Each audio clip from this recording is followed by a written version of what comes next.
Okay, a little bit about creating split brain DNS. So essentially what we're doing is we're creating a couple of zone scopes so that you have internal clients having one lot of rules and the external having another.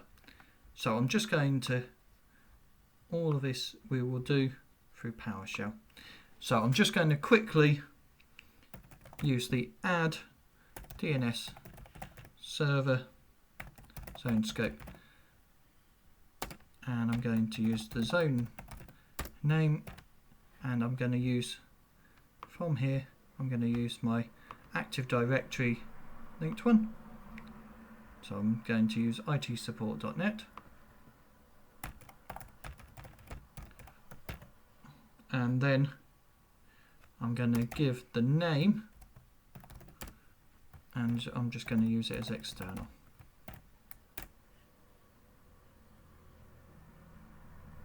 And it will create that, and I can see that it's created it by using the get.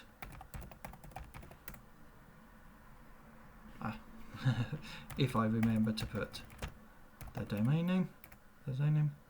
Right, so I've got just the normal, default, and then the external. So, and then what I do is I just add the resource records as I normally would. So add DNS server resource record, and I'm going to use the zone name as itsupport.net again. I'm going to do it as an A record. I'm going to give it a name. So my name will be, I'm going to go for, this one's going internal record,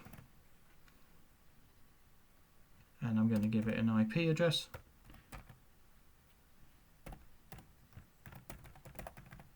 And I'm just going to use 10.166.166.121.123, and that's going to create it there. Then I'm going to create one on my zone scope as well for the external. So I'm going to give it an external IP address. So I'm just going to make one up, 65.65.39.10. Could be anything. And I'm going to call this one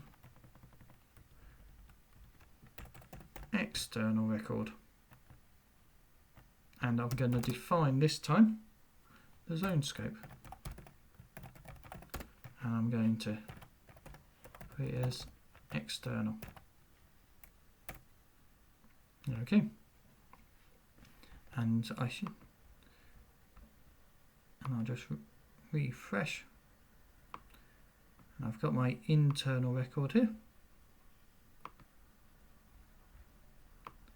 but my external one won't show up. But this is part of one of those things where I might need to just use a get one.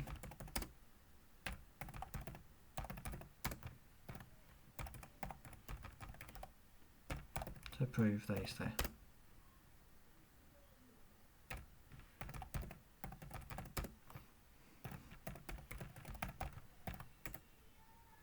And I can see it's there.